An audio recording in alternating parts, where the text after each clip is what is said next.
देखो दोस्तों, जो प्रेडिक्शन मैं कर रहा हूँ ना, साली वो सत्य होती जा रही है। लास्ट वीडियो में बताया था कि मैं स्टॉक मार्केट में इन्वेस्ट नहीं कर रहा इस साल, और वो बात सत्य होगी। Stock market day by day और गिरता जा रहा है। मैंने आपको बोला था, आपको ये भी बात बोला था, वो आपके ऊपर है। मैं अपना पॉइंट ऑफ व्यू उस टाइम उस वीडियो में बताया था कि मुझे ट्रस्ट नहीं है स्टॉक मार्केट में।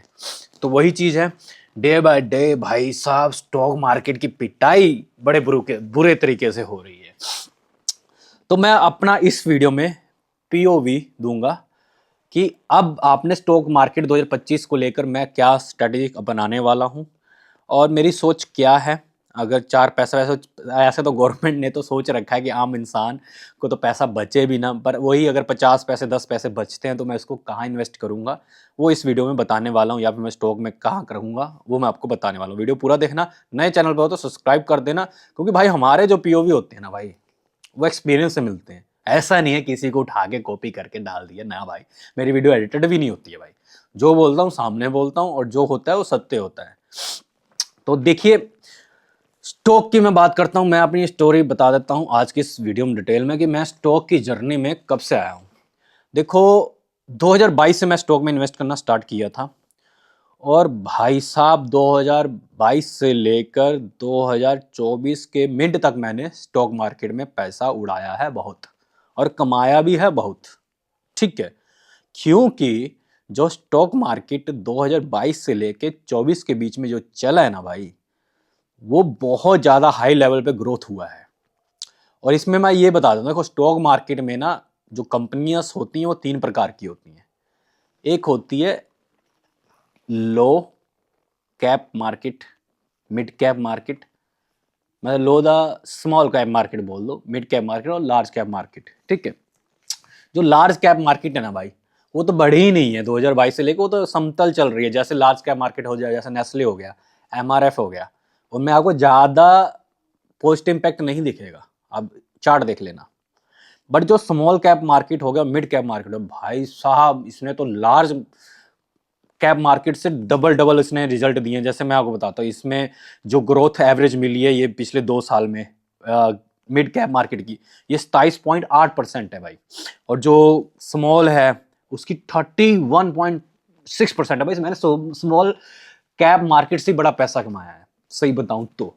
स्मॉल कैप मार्केट उसी को बोलते हैं जिसका बिजनेस छोटा होता है, और मिडल वाला जो मिडल में आ जाता है, इसमें करोड़ का ट्रांजेक्शनल चीज देखी जाती है। बहुत टेक्निकल चीजें कभी बोलोगे तो मैं डिटेल में बता दूंगा। ठीक है, लार्ज में फ्लैट रहा है, तो मैंने लार्ज में तो मैंने पहले भी नहीं खरीद सकता क्योंकि बड़े महंगा था। बट जो मिड और स्मॉल है, मैंने स्मॉल में ज़्यादा इन्वेस्ट कर रखा हुआ, तो मुझे उसमें प्रॉफिट हुआ। अब आपको बता देता हूँ, ये जितने भी ये ट्रेडर्स अपने आप को सो कॉल्ड गुरु मान रहे थे उस टाइम पर, चाहता ना मैं भाई जितना मैंने प्रॉफिट किया था उस टाइम पे, मैं आपको 2 मिनट में ऐसे चिट्ठा दिखाता, अपना लाइव स्क्रीन दिखाता, 2 मिनट में मैं भी गुरु बन जाता। पर मैंने नहीं किया यार। व्यू आते, सब्सक्राइबर आज जो मेरे 400-500 जो सब्सक्राइबर्स हैं, भाई 4-5 लाख हो चुके होते, क्योंकि मैंने देखा है बड़े गुरु आए, बड़ा झूठ फैलाया, बहुत बकचोदी की उन्होंने, बड़ा लिया, पर आज वो गालियां खा रहे हैं कमेंट सेक्शन में। वो इसलिए खा रहे हैं क्योंकि उन्होंने बहुत लॉस करवाया, बहुत लोगों को प्रोडक्ट बेचे, बहुत लोगों को उन्होंने कोर्स बेचे। भाई वो कोर्स उन्होंने कुछ नहीं सीखा था। वो तो भाई ऑटोमेटिक मार्केट अब जा रही है, तो भाई वो कमाएंगे ही ना। अब मैं कह रहा हूँ कि पानी का फ्लो ऐसा जा रहा है और मैंने किस्ती रख दी, तो मैं भी तो किस्ती के पानी फ्लो के साथ ही आराम से मेरी किस्ती चली जाएगी। मेरे को क्या मेहनत करने की जरूरत है। असली मर्द तो वो है ना कि किस्ती के पानी के फ्लो के ऑपोजिट जाके किस्ती जगा के दिखाए। आज बहुत कम है जो प्रॉफिट कर रहे हैं, सब रो रहे हैं भाई। सब फिर से अपना कोर्स लेकर आ रहे हैं, वो दिखा रहे हैं, ऑप्शन मार्केट अब सिखा रहे हैं। ऑप्शन मार्केट तो वैसे ही सबसे ज्यादा रिस्की होता है। तो प्लीज ये स्टॉक मार्केट में जैसे डाउन जा रहा है ना, मैं आज भी वही बात बोल रहा हूँ, मैं स्टॉक मार्केट में नहीं इन्वेस्ट करूंगा। अगर आपकी इच्छा है, आप अपना पॉइंट रख सकते हो, अगर आपको ठीक लगे आप कर सकते हो। मैं जस्ट अपनी बात बता रहा हूँ भाई। ऐसा मत कहना कि भाई सीईओ बाबू ने मना किया तो मैं नहीं करता भाई। हो सकता है बाद में मार्केट बढ़ जाए, हो सकता है कि गवर्नमेंट की जो ये बजट आने वाला है, फाइनेंशियल बजट आने वाला, उसमें कुछ ऐसा आ जाए कि स्टॉक मार्केट अप हो जाए, कुछ भी हो सकता है भाई। But most of the prediction जो मेरी है वो बिल्कुल सही रही है। ठीक है, तो मैं बता देता हूं कि जो स्टॉक मार्केट में जो ये नेगेटिव इम्पैक्ट आ रहा है उसका रीजन क्या है। सबसे बड़ा, सबसे पहला रीजन है भाई, वो है इन्फ्लेशन।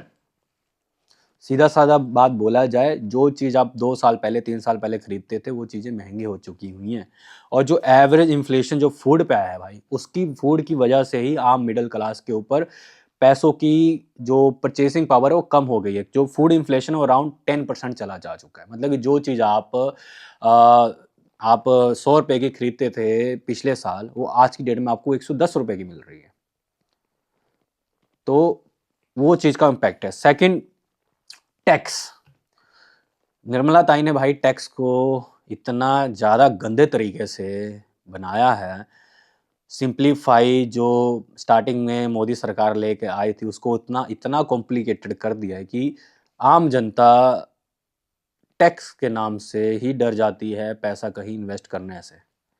स्टॉक मार्केट में भी सेम है। पिछले साल टैक्स कम था, जो नया बजट आया उसमें उन्होंने टैक्स बढ़ा दिया।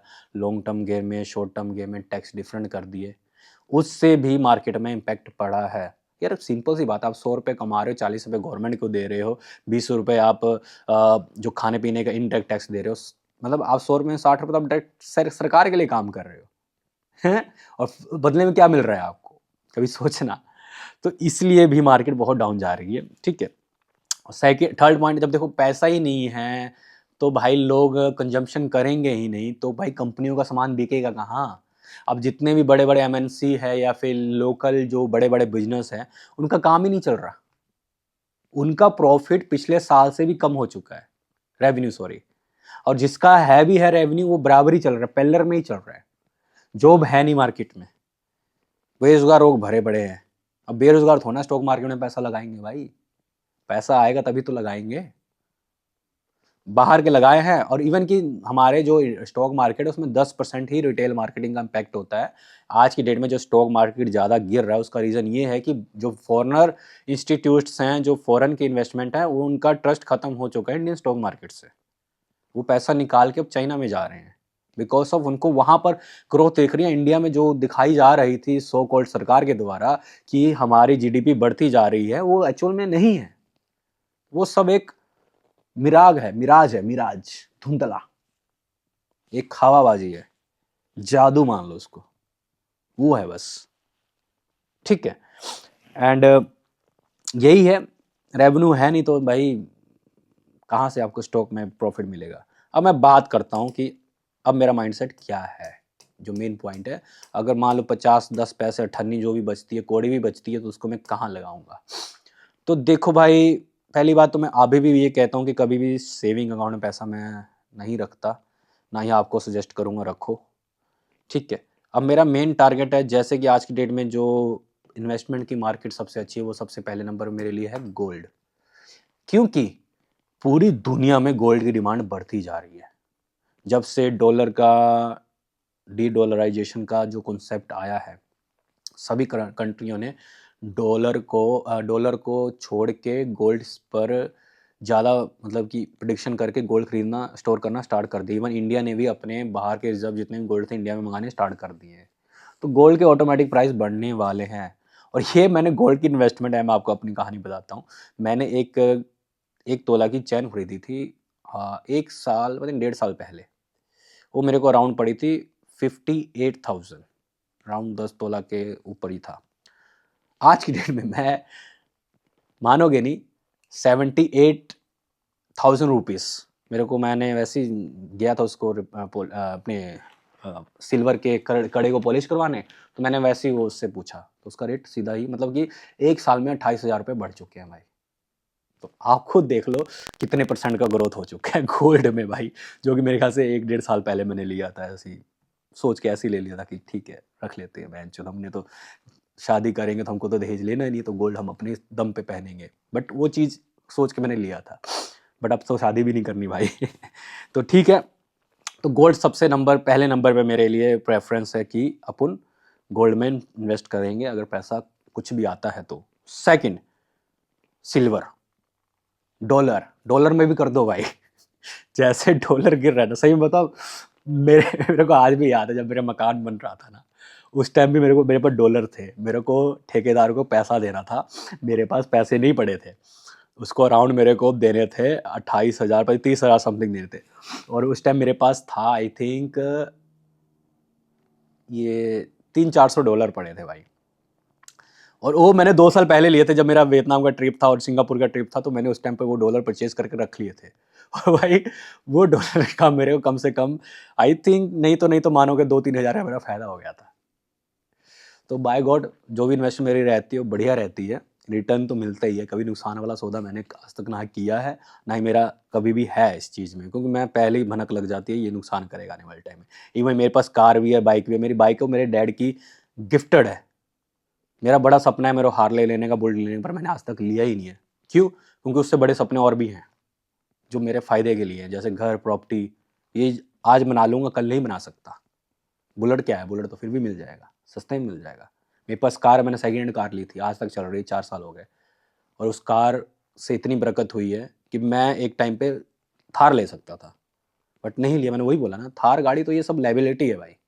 ये तो आपको देनदारी है, खड़ी रहेगी, जगह घेर के पड़ी रहेगी। मेरे पास छोटी है, सेंट्रो है, जगह भी कम लेती है, फैमिली के साथ घूमता फिरता हूँ, तो उसका भी इम्पैक्ट रहता है।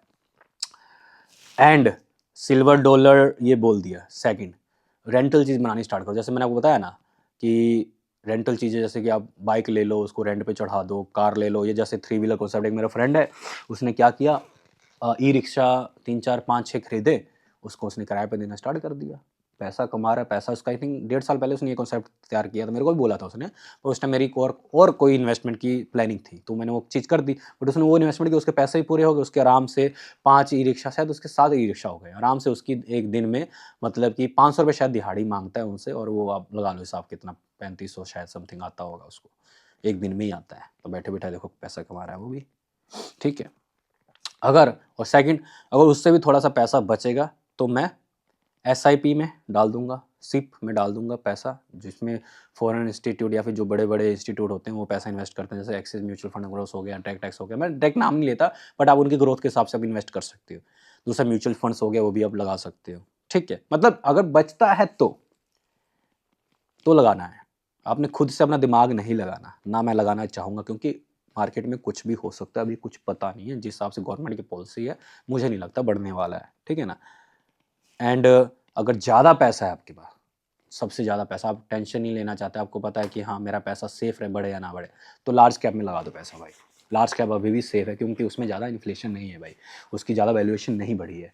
बाकी आप अपने हिसाब से बता सकते हो आपकी क्या राय है। बाकी मैंने स्टॉक मार्केट की अपनी राय आपके सामने रख दी है भाई। यही आज तक की स्टोरी थी मेरी। और प्लीज़ ये साले फेक गुरुओं से बचो, घंटा ही आपको कुछ नहीं सिखाने वाले।